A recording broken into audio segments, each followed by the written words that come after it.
Hello students, good morning.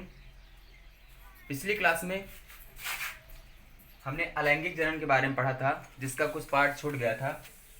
तो अलैंगिक जनन का आज एक छोटा सा पार्ट कायिक जनन पढ़ेंगे हम, जिसको हम इंग्लिश में बोलते हैं वेजिटेटिव रिप्रोडक्शन।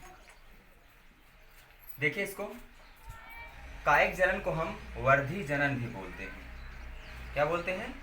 वर्धी जनन। देखिए, कायिक जनन या वर्धी जनन अलैंगिक जनन की वह विधि है जिसमें पादप शरीर के किसी भी कायिक भाग, यानी जो पौधा होता है उसके किसी भी भाग से, जड़ हो, तना हो, चाहे पत्ती हो, हाँ, पुष्प को छोड़ करके, यानी जो पौधा होता है उसमें पुष्प को छोड़ करके उसके किसी भी अंग से एक नए पौधे का विकास होता है, उसे हम क्या कहते हैं? कायिक जनन कहते हैं या वर्धी जनन कहते हैं। ये देखिए, दो प्रकार से होता है। जो कायिक जनन है हमारा, वो दो प्रकार से होता है, प्राकृतिक कायिक जनन और एक कृत्रिम कायिक जनन। तो आइए पहले हम पढ़ते हैं प्राकृतिक कायिक जनन के बारे में। प्राकृतिक कायिक जनन को हम इंग्लिश में बोलते हैं नेचुरल वेजिटेटिव रिप्रोडक्शन। पौधों में कायिक अंगों से कलिकाएं विकसित होकर नए पौधे का निर्माण करती है। जो पौधा होता है उसके कायिक अंग से, यानी उसके किसी भी अंग से कलिकाएं विकसित होकर नए पौधे का निर्माण करती हैं। अतः पौधे में अपने आप होने वाले इस जनन को प्राकृतिक कायिक जनन कहते हैं। यानी इसमें कृत्रिम का कोई भी हाथ नहीं होता है। जो प्रकृति यानी अपने आप ही क्या होता है, पौधों में कलिकाएं निकल आती हैं और वही कलिकाएं फिर एक नए पौधे का निर्माण करती हैं। यह विभिन्न प्रकार के तना, जड़ों तथा पत्तियों से होता है। किससे किससे होता है? तना से भी होता है, जड़ों से भी होता है तथा पत्तियों से भी होता है। देखिए, तना में किससे किससे होता है? देखो, तना में जैसे आलू हो गया, प्याज हो गया, अरबी हो गई, हल्दी, अदरक और लहसुन आदि कई ऐसे पौधे हैं जिनमें तनों द्वारा नए कलिकों का निर्माण होकर के नया पौधा विकसित होता है। अब यहाँ पे देखिए, जैसे आलू है, एग्जाम में ऐसे बहुविकल्पी में क्वेश्चन पूछे जाते हैं और कंपटीशन एग्जाम में पूछे जाते हैं कि आलू निम्नलिखित में से क्या है। अब आलू जड़ है कि तना है कि ये हमको बताना पड़ता है। तो अब यहाँ पे देख लीजिए, आलू को हम लोग गलती बस क्या लगा देते हैं? जड़ में लगा देते हैं, और हमको यह रहता है कि आलू क्या है? हमारा जड़ है। लेकिन आलू हमारा जड़ नहीं है, क्या है? तना है। आलू, प्याज, अरबी, हल्दी, अदरक, लहसुन इत्यादि, ये सब क्या है? तना में आते हैं।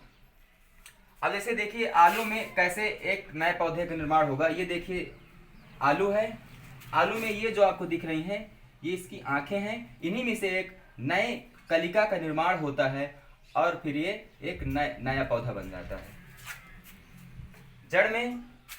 जड़ के अंतर्गत कौन कौन आता है? मूली है, गाजर है, सलजम है, चुकंदर है और शकरकंद है। तो कायिक जनन का ये पहला पार्ट था, प्राकृतिक कायिक जनन। अब इसके बाद हम नंबर दूसरा पढ़ेंगे, कृत्रिम कायिक जनन।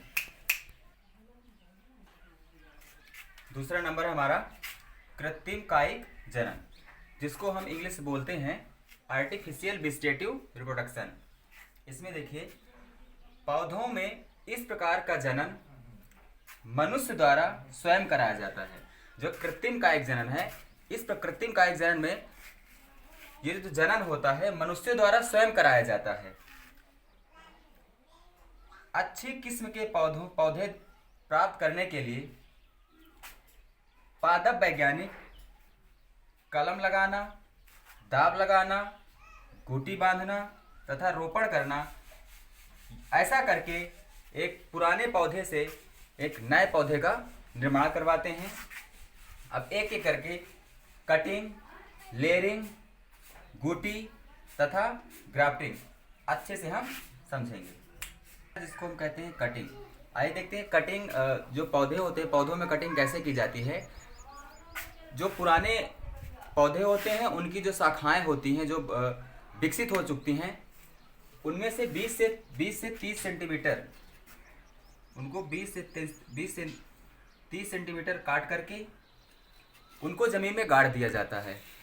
कुछ समय बाद उन कटे हुए कटा हुआ जो भाग होता है, उस कटे हुए भाग से अपस्थानिक जड़ निकल आती हैं और एक नए पौधे का निर्माण होता है।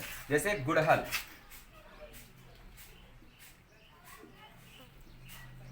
हो गया, अंगूर हो गया, गन्ना आदि। इनमें क्या होता है, जैसे गुड़हल है, गुड़हल की एक विकसित शाखा को 20 जो कि 20 से 30 सेंटीमीटर हो, उसको काट करके हम एक जमीन में गाड़ देते हैं।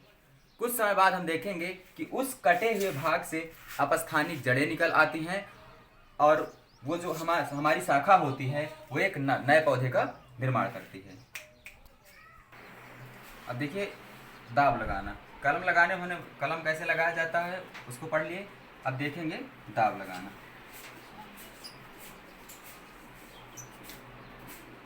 दाव लगाना या लेयरिंग, पौधे का कोई भी भाग जो विकसित हो उसको हम झुका लेते हैं। झुका करके उसका जो तना होता है उसको हम छील लेते हैं। उसका जो तना होता है, उसकी जो जैसे तना है, इसको हम क्या करेंगे, इसको यहाँ से यहाँ तक क्या कर लेंगे, हम छील लेंगे और उसको झुका करके ज़मीन में गाड़ देंगे। ज़मीन में गाड़ने के बाद कुछ दिन बाद हम देखेंगे कि यहाँ से अपस्थानिक जड़ें निकल आई हैं। अब यहाँ से हम क्या करेंगे, इस तने को काट लेंगे और काटने के बाद ये एक नया पौधा हो जाएगा। तो इस प्रकार हम क्या करते हैं, लेयरिंग। फिर से समझ लीजिए, कोई भी एक पेड़ है, उसके हम शाखा को झुका लेंगे और वहाँ पे उसकी जो शाखा है इसको हम क्या कर लेंगे, उसको छील लेंगे जिससे उसका अंदर का भाग दिखने लगे और इसको हम क्या करेंगे, ज़मीन में हम झुका करके इसको गाड़ देंगे। कुछ दिन बाद देखेंगे हम कि यह जहाँ से कटा हुआ भाग है, यहाँ से अपस्थानिक जड़ें निकल आएंगी और जब जड़ें निकल आएँ तब यहाँ से इस पौधे को काट कर हम अलग कर सकते हैं और ये हमारा एक नया पौधा तैयार हो जाएगा। इस विधि को हम क्या कहते हैं, दाव लगाना या लेयरिंग। लेयरिंग के बाद पढ़ेंगे गूटी बांधना या गूटी। देखिए, कुछ वृक्ष होते हैं या कुछ पौधे होते हैं, पुराने पेड़ होते हैं, जिनकी शाखाओं को झुका पाना बड़ी मुश्किल की बात होती है। तो ऐसे पौधों में हम क्या करते हैं, गूटी बांधने का प्रयोग करते हैं।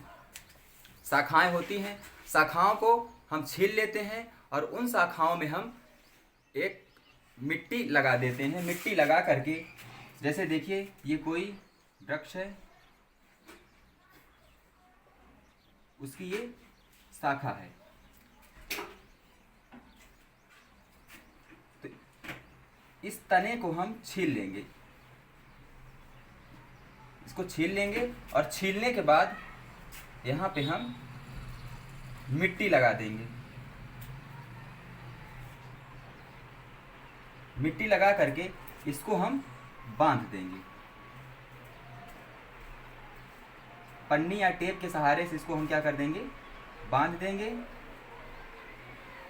और ऊपर एक घड़ा, ऊपर एक हम, अब देखो, अब इस घड़े में हम पानी भर देंगे। अब इसकी नमी को बनाए रखने के लिए, अब इस यहाँ पे मिट्टी लगी हुई है, इस मिट्टी में नमी बनाए रखने के लिए यहाँ पे थोड़ा सा हम घड़े में पानी भर करके थोड़ा सा छिद्र कर देंगे, तो यहाँ से पानी टपकता रहेगा इसके ऊपर, जिससे यहाँ पे नमी बनी रहेगी।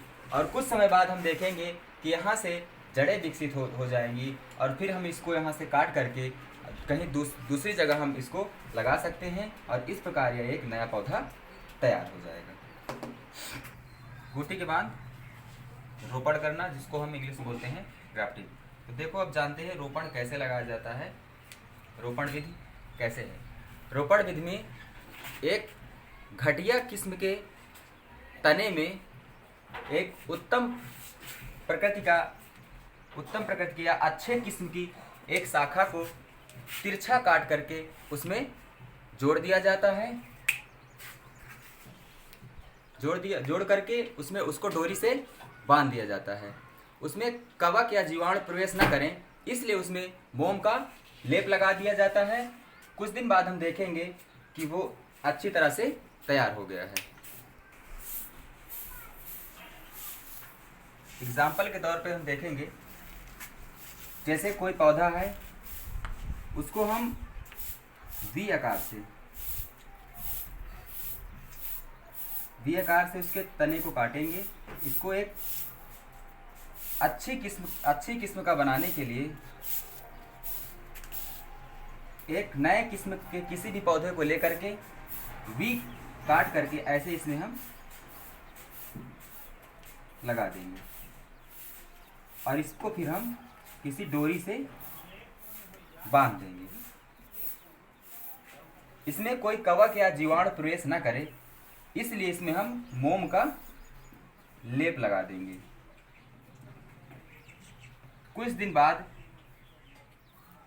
ये पौधा दोनों कलमें एक दूसरे से अच्छे प्रकार जुड़ जाएंगी और एक नए किस्म के पौधे का यहाँ पे निर्माण हो जाएगा। तो ये था हमारा कायिक जनन। और कायिक जनन में हमने क्या पढ़ा?